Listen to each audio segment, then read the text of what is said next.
Komið sæl aftur og velkomin að Rauða borðinu. Ég heiti María Lilja og hjá mér Þórir Hall Stefánsson, forstöðumaður gistiskýlis Rauða krossins fyrir flóttafólk. Vertu velkomin. Sæl, takk.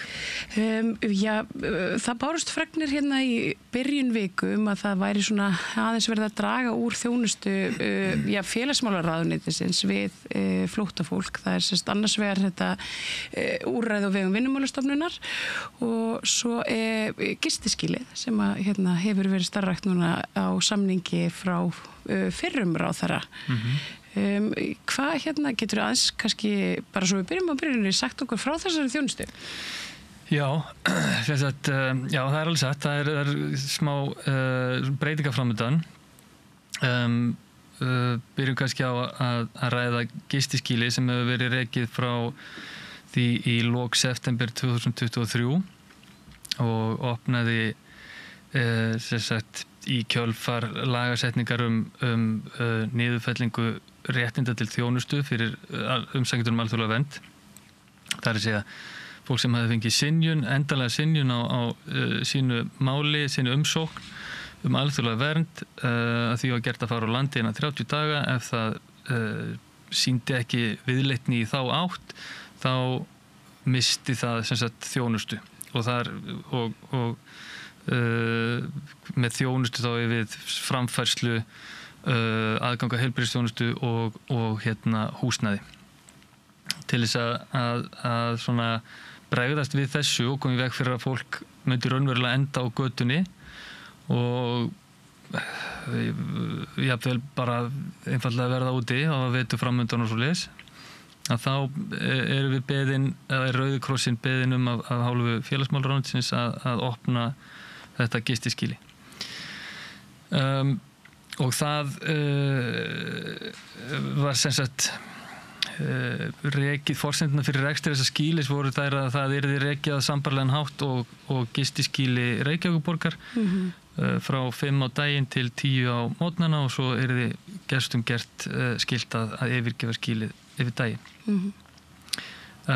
Hvað var þar hitt sem þú nefnir og breytingar á samningum við Vinnumálastofnun er að það var nýlega ákveðið af Vinnumálastofnun að ekki að framlengja samninga félagslegan stuðning til umsækjendum alþjóðlega vernd. Rauði krossinn hefur frá 2016 sinnt félagslegum stuðningi, þá beinum svona persónulegum stuðningi ýmis málefni og svona tengist kannski málsvarastarfi og svo framvegis. Þess að kemur þá inn á þetta málsvara hlutverk Rauða krossins, en líka félagsstarf, svo kallað, sem að raun bara það sem er kallað inngilding á mörgu leyti. Og sem að við höfum verið að gera lengi, við höfum verið að gera sinna þessum hópi frá árinu 2006 eða 2007 með einhverjum hætti, heimsóknir í búsetúrræði í Reykjanesbæ og svo fleira, og svo hefur þetta stækkað og svo komust á samningar við Útlendingastofnun sem svo fór þessi málefni hendur Vinnumálastofnunar og þarna fer þetta í svona formlegra ferli þarna 2016 og þá byrja líka talsmannaþjónusta sem Rauði krossinn er með á sínum snærum. Og hún samningum með hana þeim var líka sagt upp fyrir einhverjum árum, man ég ekki alveg árin, en þannig að þetta var mjög viðamikil þjónusta sem að Rauði krossinn var að sinna. Það er vissulega mikið skarð hoggið í þessa þjónustu við þennan hóp með því að í raun og veru að taka Rauða krossinn út úr þessu að mínum mati er að við erum náttúrulega einn öflugustu mannúðarsamtök í heimi og við höfum yfir að ráða gríðarlega miklum og mikilvæga mannauði sem að er sjálfboðaliðarnir okkar, og ég tel að allur félagslegu stuðningur til handa hverskins jaðarsettum hópi að mér finnst mjög svona sérstakt að ætla að veita hann í einhverju svona opinberu kapasiteti, sko. Þetta þarf að mínum mati að vera nærsamfélagið sem að tekur sér saman. Fólk með fólki. Já, með fólkinu, þetta svona, og við, þú veist, út af því að það ekki bara endilega verið að sko, tilgangurinn ekki bara að þjónusta skjólstæðing, heldur það líka að hafa áhrif á samfélagið og breyta því hvernig við horfum á þessi máli, að hvaða mála það sem að Rauði krossinn að vinna í með alls konar jaðarsettum hópum, og ég get tekið umsækjendur alþjóðlega vernd út fyrir svig út að við erum að ræða þau núna, en þá það þannig að þetta svona að við séum með þessa grasrótar nálgun, og það það sem að Rauði krossinn svo öflugur í og hún bara öflugastur í, að við virkjum samfélagi til góðra verka. Og það mjög sorglegt að sjá eftir þeirri vinnu og að hugsa til þess að fyrir þennan stóra hóp verði ekki þessi vinna í allavega sömu mynd og hún hefur verið. En nú sko, bara svo við snúum græs kannski að gistiskýlinu. Þetta úrræði, þetta svolítið svona, þetta neyðarúrræði. Þetta bara hreinlega til þess að fólk endi og verði ekki úti. Já. Og þetta leit út fyrir að verða svolítið stór hópur þannig tímabili, hann í kringum 2023. Þetta voru, ég fjallaði nú eitthvað sjálf þetta mál. Þetta voru eitthvað í kringum 20 einstaklingar sem voru í bráðri hættu að lenda þarna á götunni í miklu frosti. En núna, hvernig þetta í dag? Hver er svörun? Hvert ykkar þjónustustig? Þetta í raun og veru ekkert sérstaklega stór hópur í dag. Ég held að þessa dagana séu í kringum 10 manns sem eru að dvelja þarna. En það var náttúrulega þannig þegar þetta að byrjast, þegar þessi lög eru sett, þá var, það urðu margir skelkaðir. Hvað myndi gerast, og það vissi enginn hversu stór hópur þetta var. Ég heyrði sjálfur alls konar tölur, en svo náttúrulega tölurnar í raun og veru bara sá fjöldi sem að fær þessa endalegu synjun og kýs svo að fara ekki úr landi sjálfvílir. En svo náttúrulega var einhver hali, held ég, og svo einhver sem var bara beinlýs ekki vitað en listin sem ég með, ég ekki að segja hann ákveðna tölu hvað margir á þessum lista yfir þá sem hafa verið svipti þjónustu, en það fólk ekkert alltaf að koma í skýli til okkar. Þannig að þörfin en kannski... ég meina, það nær 10 eða 100? Þú veist, ef þú getur ekki... Nei, það nær 10. Já. En já, þannig að sko ég myndi segja, og svo eru bara sumir sem að, þú veist, náttúrulega sem betur fer, sem að kannski bara að dvelja hjá vinum og vandamönnum og hafa ekki þörf fyrir að koma í skýlið. Já, það er mjög mikilvæg punktur vegna þess að þetta auðvitað fólk sem hefur verið hér lengi og hefur myndað ákveðin tengsl, fær svo endalega synjun og hefur kannski verið að bíða eftir einhvers konar svari í mörg ár og hefur komið sér bara svona ansi vel fyrir í samfélaginu svona félagslega. Þannig að það eru margir sem að hafa þá eitthvað til þess að gista hjá. Já. En það eru auðvitað ekki allir. Nei, og þetta það er náttúrulega allur gangur á því hvernig hvaða áhrif umsóknarferlið hefur haft áhrif á hvaða áhrif það hefur á fólk, og svo líka hversu lengi það í umsóknarferlinu. Það bara fer eftir hverju einu máli í raun og veru, getur verið mjög einstaklingsbundið, og sum mál eru sérstaklega erfið, og svo getur fólk verið sérstaklega viðkvæmt. Svo náttúrulega það að vera í standi í svona umsóknarferli og bíða í von og óvon eftir niðurstöðu, og það getur tekið lengri tíma. Það hefur alltaf verið dálítið svona ágætlega á þessu kerfi hversu langan tíma úrvinnsla tekur. Það náttúrulega líka misjandi eftir málum og svo framvegis. En það að bíða lengi og vita ekki hvað gerist getur haft alveg rosalega slæm áhrif á andlega heilsu á fólki, og ég sé það á fólkinu í í skýlinu hjá mér að þau eru búin að vera hérna mislengi, sem eru búin að vera hérna mjög lengi og fólk í ýmiss konar andlegu ástandi, ef ég get sagt það þannig og margir frekar illa á sig komnir sko. Og hérna já. En hvað verður þennan hóp núna þegar að úrræðinu sleppir í maí? Já, við erum með samningum rekstur út maí og eins og staðan í dag þá verður það ekki framlengt. Ég treysti því að það sé vinna hafin í ráðuneytinu, í félagsmálráðuneytinu, að sé vinna í gangi að finna út úr því hvernig á að mæta þörfum þessa hóps.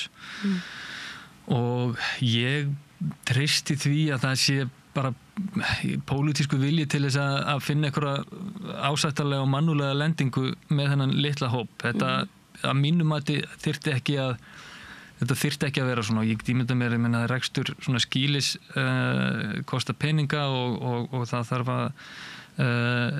það ættu að vera einhverjar leiðir kannski sem að henta betur og eru kannski eiga betur við hvernig kerfið virkar í heild sinni og það ansi sérstakt að þarna sé hópur sem sé tekin út fyrir sviga bara út af þessari lagasetningu og já, þannig að þetta skýtur allt mjög skökku við. Já, sko ef að mig misminnir ekki þá það í sko samstarfssamningi nýrrar ríkisstjórnar að færa flóttamannamálin yfir á dómsmálaráðuneytið eiginlega bara í heild sinni og þá hafa verið uppi þessar hugmyndir einhverjum konar móttökumiðstöð eða það sem að margir úr mínum kreðsum myndu kalla flóttamannabúðir. Heldurðu að þetta tengist þeirri vinnu eitthvað? Ég veit ekki, nú get ég ekki fullyrt eitthvað hvað vinna í gangi innan ráðuneytið, þekki ég ekki til sko. En ég hef heyrt þessa umræðu líka móttökumiðstöð og ég veit það náttúrulega þetta kalla þetta alls konar nöfnum en náttúrulega einhvers staðar verður fólk að dvelja og þú veist ef við horfum á móttökumiðstöð það þarf ekkert í sjálfu sér að vera slæmt, við erum kannski það kannski tvenns konar umræða, það móttökumiðstöð og svo kannski þessi brottfararmiðstöð sem hefur líka verið rætt sem þá, þú veist þessi kannski í umræðinu hefur verið talað með sem svona lokað búsetúrræði sem að fólk fer í, þú veist, rétt áður en það svo vísað á landi. Þitt fólk myndi þá kannski falla frekar þar undir. Það myndi þá falla frekar þar undir, sko, en sko móttökumiðstöð í sjálfu sér held ég ef almennilegar staðið að málum þarf ekkert að vera slæmur kostur og að ef öll þjónusta við fólk tryggð að þá að mínum að þetta mjög skynsamlegt að hlutinni sé allir saman stað, sko.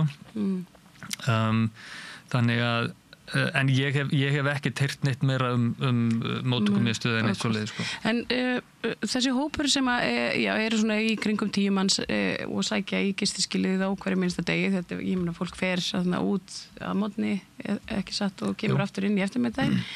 Já, svona eins og önnur gistiskili. Sko það fólk sem hjá þér, það hvað svona meðaltali, hversu lengi hefur það verið og hversu lengi það svona sko, ég með einstaklingarna sem að koma og láta svo ekki sjá sig í nokkrar nætur og koma svo aftur og þú veist, það bara valfrjálst fólki frjálst að mæta. Ég svona aðalega velta fyrir mér svona hversu lengi fólk í þessu millibili? Svona... Já, ég með allan, sko, ég með einstaklingarna sem hafa verið alveg frá upphafi frá því við opnuðum og þeir hafðu þá verið á landinu í nokkur ár.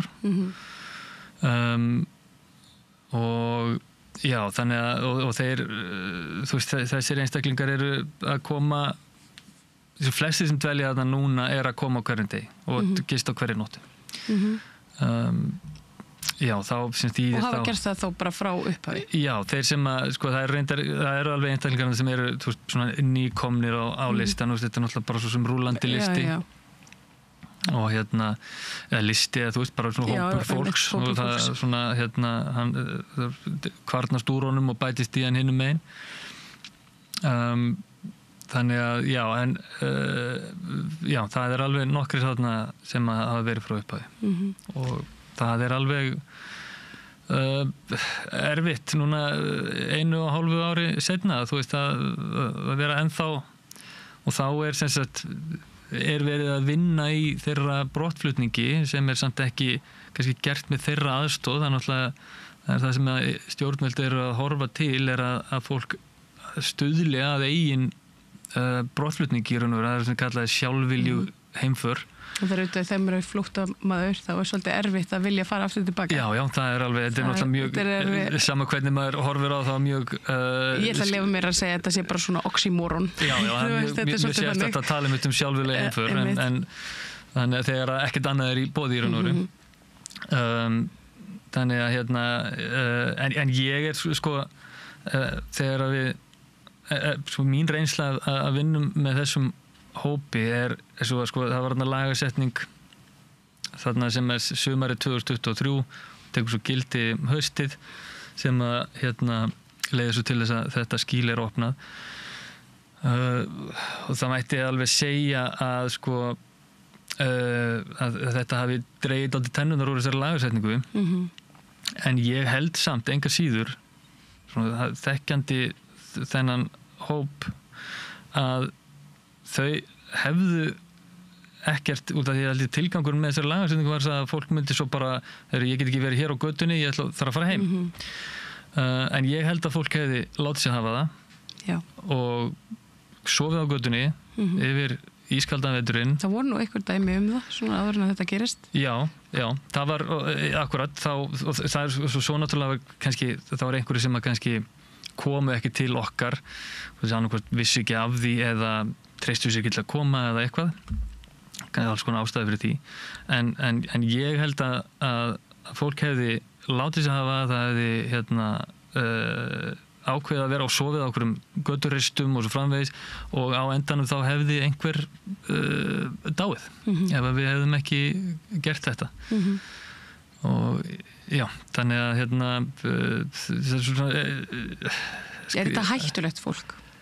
Umræðin ofta á þann veg að þetta séu hættulegir karlar, þetta séu glæpamenn. Nei, ég myndi nú ekki segja það. Það náttúrulega, en svo náttúrulega að vera í svona stöðu í svona langan tíma, það bara, eins og ég sagði áðan, þetta hefur bara slæm áhrif á andlega heilsu fólks og það náttúrulega getur gripið þessu örvæntingu og svo framvegist en ég hef ekkert í sinni merkið þess sérstaklega að fólk sé hættulegt sko, ekkert frekar en annar þannig að bara við búið að kurteist og gott fólk sem kemur til okkar í skýlið og mitt starfsfólk í mjög góðum og uppbyggilegum og þægilegum samskiptum við þau sko. Hefur nýr félagsmálaráðherra hefur hún komið til ykkar og skoðað starfsemina? Nei, hún nú ekki gert það. Hún ekki? Nei. En eitthvað sett sér í samband kannski vegna þessar þjónustu skerðingar?